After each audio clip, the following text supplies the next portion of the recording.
Hello friends.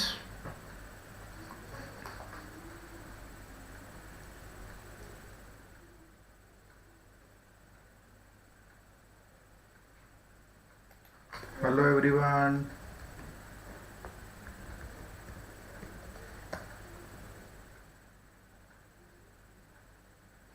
मेरी आवाज़ आ रही तो यस लिख दीजिए। बहुत छोटी सी क्लास है, 15 से 20 मिनट लगेंगे और बहुत इंटरेस्टिंग क्लास है।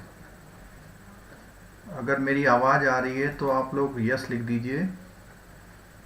बहुत छोटी सी क्लास है, इंटरेस्टिंग क्लास है और इसी 10-15 मिनट की क्लास में आप काफ़ी सीख सकते हैं।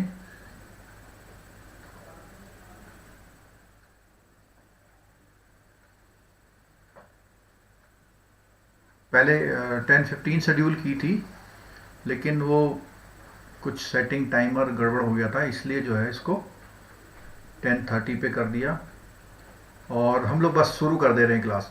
देखिए, आज मैं जो क्लास लेने वाला हूं इसमें आरबीआई का एक रीसेंट डेवलपमेंट आया है और इसी तरह का डेवलपमेंट अभी कुछ दिन पहले और आया था, जिसमें 50,000 करोड़ रुपए उसने टारगेटेड रेपो ऑपरेशन के लिए किए थे। उसको मैंने डिटेल वीडियो में बताया भी था। और उसमें जो है वो 50,000 करोड़ क्यों दिए थे? उनको ये डर था कि एमएसएमई इंडस्ट्री बिल्कुल ख़त्म होने वाली है, एग्रीकल्चर इंडस्ट्री के जो छोटे आर्टिजन्स हैं वो ख़त्म होने वाले हैं। उनके लिए 50,000 करोड़ दिए थे रीफाइनेंसिंग के लिए।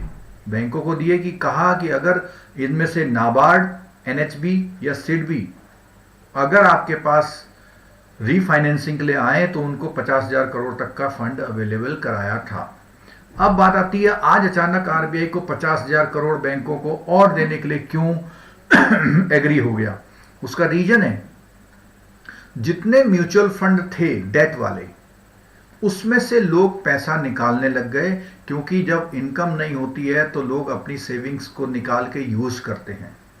और डेट फंड मान लिया कोई 2 साल बाद मैच्योर होना था, कोई 1 साल बाद मैच्योर होना था, 4 साल से वो चल रहा है तो उसका पैसा देना पड़ेगा ना म्यूचुअल फंड को। तो उन्होंने क्या सोचा कि अब ये इतने ऐसी पोजीशन आ गई है, इसके लिए क्या किया जाए। उन्होंने इमीडिएट 50,000 करोड़ का आरबीआई ने एक पैकेज दिया बैंकों के लिए। क्यों? वो जो म्यूचुअल फंड हैं वो अपनी सिक्योरिटी को वहां गिरवी रखेंगे बैंकों के पास और बैंक उनको फंड दे देंगे। ठीक है, क्योंकि म्यूचुअल फंड के पास भी पैसा कहां है, उसने भी तो कहीं इन्वेस्ट कर रखा है। खासकर से हाई रिस्क डेट फंड वाले की बात कर रहा हूं मैं। तो उन्होंने भी कहीं ना कहीं क्या है, इन्वेस्ट कर रखा है। तो जब उन्होंने इन्वेस्ट कर रखा तो उनको तो पैसा मैच्योरिटी में मिलेगा, और मैच्योरिटी से पहले कोई रिडीम कराने आ गए लोग, तो उनके लिए ये फंड अवेलेबल कराया है। और इसको हम मैंने सर्कुलर आपके सामने स्क्रीन पे ला देता हूं, आपको बहुत आसानी से समझ में आ जाएगा। देखिए, 27 अप्रैल का डेवलपमेंट है और इसमें जो डेवलपमेंट है, आरबीआई अनाउंसेस 50,000 करोड़। आरबीआई ने कितना अनाउंस किया है? 50,000 करोड़। स्क्रीन आपको पूरी दिख रही है? मैं अपनी जो फोटो है उसको थोड़ा छोटा कर लेता हूं, जिससे आपको स्क्रीन प्रॉपर मिले। अब आपको जो स्क्रीन प्रॉपर मिल जाएगी, और थोड़ा सा स्क्रीन यहाँ से छोटी भी कर लेता हूँ, उससे पूरा मिल जाए आपको। गुड, चलिए स्क्रीन पूरी दिख रही है, बता दीजिए। हाँ, जिन लोगों ने पूछा सीआईबी, ये जेआईबी में भी रीसेंट डेवलपमेंट की जब बात आती तब, लेकिन मेरे लेक्चर्स में क्या है, जब आप लेक्चर्स देखेंगे 15 मिनट का, उसमें कुछ ऐसी चीजें कॉन्सेप्ट खुल के आते हैं जो आपको कहीं पर भी लिंक हो जाते हैं। ठीक है, और स्क्रीन अब बिल्कुल साफ आ गई है, बिल्कुल ठीक है। तो स्क्रीन के अकॉर्डिंग सबसे पहली बात हम पढ़ते हैं। देखिए, सबसे पहले उसने बोला हुआ है कि आरबीआई अनाउंसेस 50,000 करोड़। आरबीआई ने अनाउंस किया 50,000 करोड़ स्पेशल लिक्विडिटी फैसिलिटी। अब आपको पता है कि जैसा मैं कह रहा था, कुछ और भी जानकारी मिलेगी, तो आपको ये तो पता है भाई, एलएएफ, आपको एलएएफ पता है ना? आपको एलएएफ पता है और एलएएफ की फुल फॉर्म होती है लिक्विडिटी एडजस्टमेंट फैसिलिटी। तो लिक्विडिटी की कमी होना या लिक्विडिटी का सरप्लस होना, उसी का जो एडजस्टमेंट होता है उसी को बोलते हैं liquidity adjustment facility.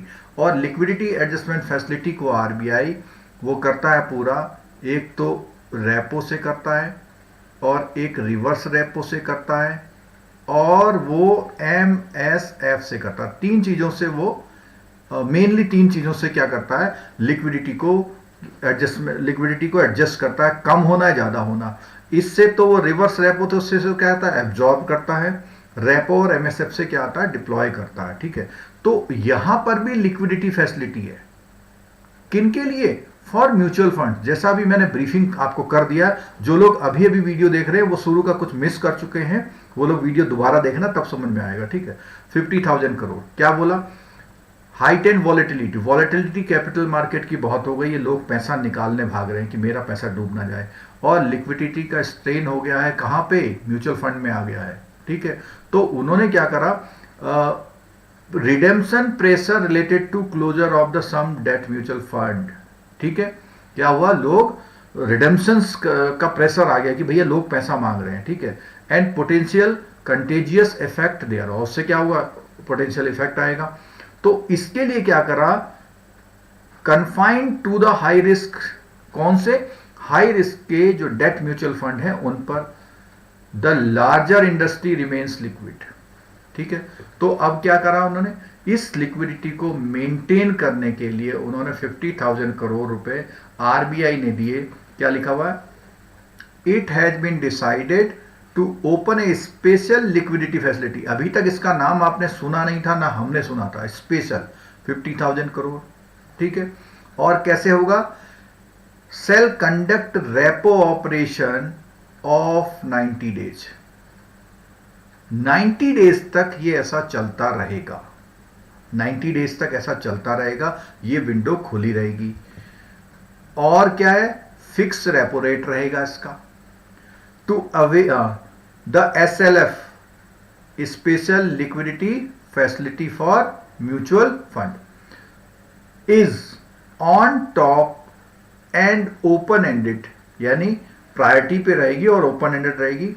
And banks can submit their bids, यानी बैंकों को बोला आप हमसे पैसा ले सकते हैं लेकिन बिड लगानी पड़ेगी, आप किस किस रेट, तो जो बैंक अच्छा बिड देगा उसको आरबीआई दे देगा। ठीक है, to avail facility of any day from Monday to Friday. आपको पता है कि जितने भी ट्रेडेड ट्रांजेक्शन होते हैं मनी मार्केट वगैरह में, वो मंडे टू फ्राइडे होते हैं, excluding holiday. The scheme is available आज से शुरू होकर 11 मई तक। अब ये जो 11 मई तक इन्होंने बोला है, ये अभी तक इन्होंने 27 मई से लेके 11 मई तक के लिए इन्होंने खोल दिया है।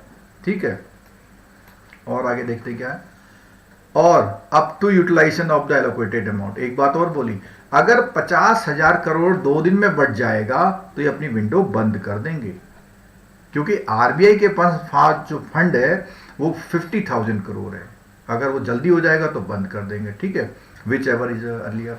बस 10 मिनट लगेंगे, बहुत अच्छा टॉपिक था, बहुत चीजें एक्सप्लोर कर रहा था, इसलिए मैंने इसको लेना उचित समझा। ठीक है, 4th point, fund availed under the SLF shall be used by the bank exclusively for meeting the liquidity of mutual fund। अब वो कैसे करेगा, बाय एक्सटेंडिंग लोन, या तो क्या दे देगा, वो लोन देगा, या undertaking outright purchase of repo against the collateral of the investment grade corporate bond. यानी उसने बोला है कि जो भी कॉर्पोरेट बॉन्ड्स हो, कॉमर्शियल पेपर हो, डिवेंचर हो, उसकी सिक्योरिटी देके वो सीधे सिक्योरिटी परचेज कर लेगा। एक तो बात हुई भैया, म्यूचुअल फंड उसके पास आया और म्यूचुअल फंड ने कहा कि मुझे 10,000 करोड़ दे दो लोन के लिए, बैंक ने उठा के लोन दे दिया। दूसरा क्या कहा, दूसरा कहा उसने कुछ ऐसी वो जो सिक्योरिटी थी उसकी, जो पब्लिक के लिए उसने वो करी थी, वही सिक्योरिटी को वो खुद ओन कर लेगा। ठीक हो गया। अच्छा, और क्या है, अब इसमें एक पॉइंट आता है आपका, जब आपके पास कुछ क्वेश्चन मनी मार्केट के आते हैं, ट्रेजरी प्रोडक्ट के मार्केट के क्वेश्चंस आते हैं, तो यहां कुछ ऐसी पॉइंट बता रहा हूं, उसको ध्यान रखिएगा। देखो, liquidity support avail under SLF would be eligible for held to maturity. कहने का मतलब यह है कि बैंक जो भी पैसा रखता है उस पैसे को इन्वेस्ट भी करता है, कुछ पैसे क्या करता है, इन्वेस्ट भी करता है। तो जो पैसा इन्वेस्ट करता है बैंक, उस पैसे में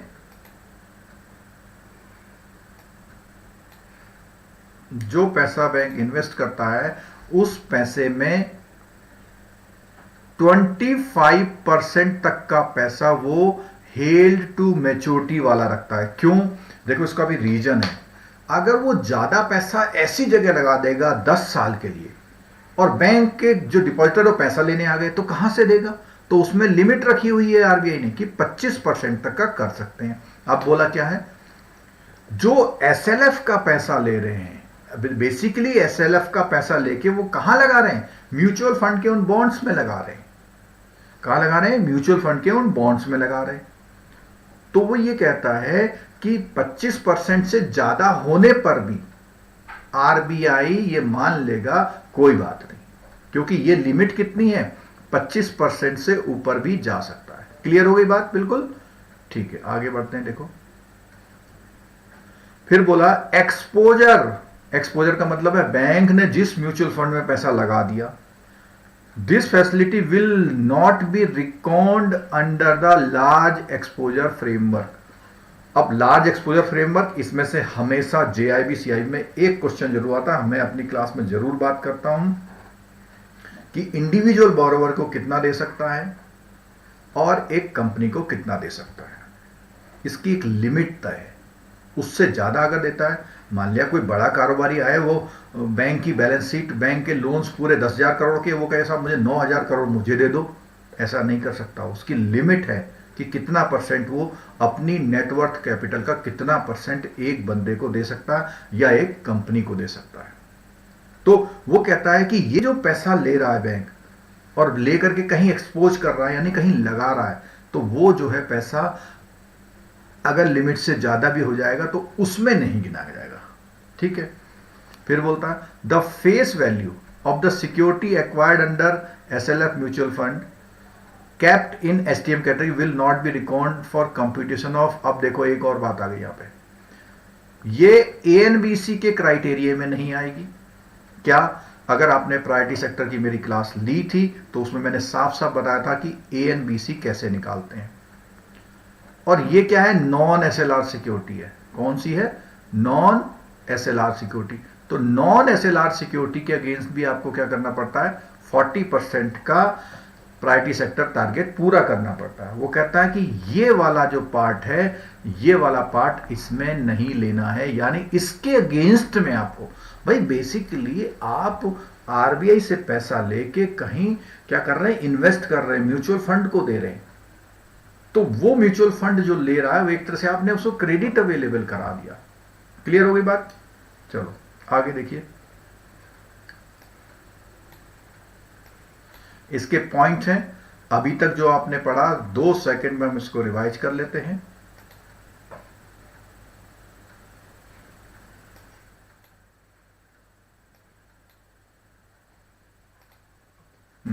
क्या पढ़ा आपने? देखिए आपने पढ़ा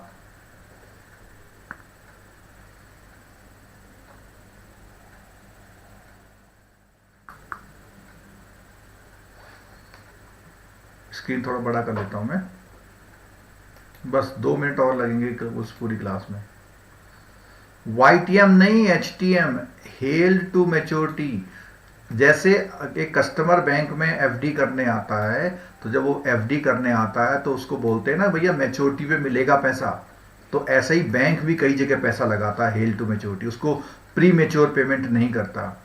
गौतम बरेली गोपाल जी वेलकम, सीआईबी में वेलकम आपका।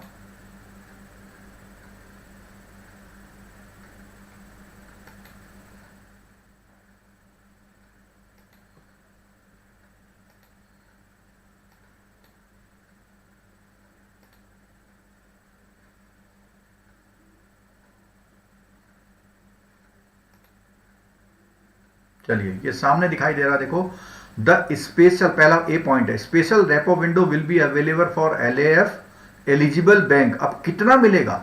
उसने कहा एक बैंक पूरा 50,000 करोड़ तो 100 बैंकों के लिए, 200 बैंकों के लिए, लेकिन एक बैंक को कितना मिलेगा? उसने बोला जितना कि उसको उसकी रेपो की एलिजिबिलिटी है। किसी बैंक की रेपो की एलिजिबिलिटी अगर 1200 करोड़ है तो उसे 1200 ही मैक्सिमम मिल सकता है। ठीक है, आगे बोलता है the eligible bank may place their bid electronically, और वो क्या करेगा, जिस भी बैंक को लेना है वो बैंक आरबीआई के उसमें जो डिजिटली जो है प्लेटफॉर्म पे 9 बजे से 12 बजे तक अपनी बिड डाल देगा, ठीक है। और बोलता आगे an LAF repo issued will be created every day for the amount remaining under the scheme 50,000 crore cumulative amount available in the previous day। क्या मतलब हुआ इसका कि वो जो लिमिट होगी, जैसे मान लिया उसने पहले दिन 100 करोड़ लिया, फिर दूसरे दिन 300 करोड़ लिया, तो वो करके, और आज बैंकों ने 5,000 लिया, कल 6,000 लिया, कल 10,000 लिया, तो कुल मिला के वो 50,000 करोड़ से ज्यादा नहीं होगा। बहुत कॉमन सी बात है, इसमें ज्यादा समझाने की बात नहीं थी, ठीक है। सी पॉइंट देखिए, सी पॉइंट देख लीजिए। सी पॉइंट में कहता है इन केस ओवर सब्सक्रिप्शन हो जाए, अगर मान लिया लोगों ने बिड लगा दी of the notified amount on a given day, the allotment will be done on pro rata basis. जैसे प्रोरेटा बेसिस हम शेयर में करते हैं ना, ज्यादा अगर एप्लीकेशन आ जाए तो उसको अलॉटमेंट कर देते हैं, ठीक है। आगे however reserve the right to inject marginally higher amount than the no. उसने कहा कि थोड़ा बहुत ऊपर नीचे वो राउंडिंग ऑफ करने के लिए आरबीआई को परमिशन है।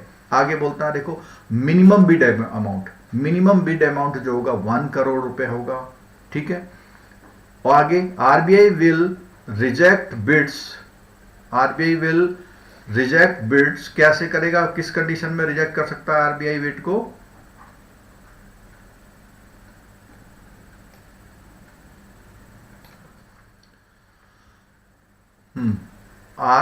RBI will reject bids of the participant if the total bid amount submitted by the participant exceed the notified amount of the issue।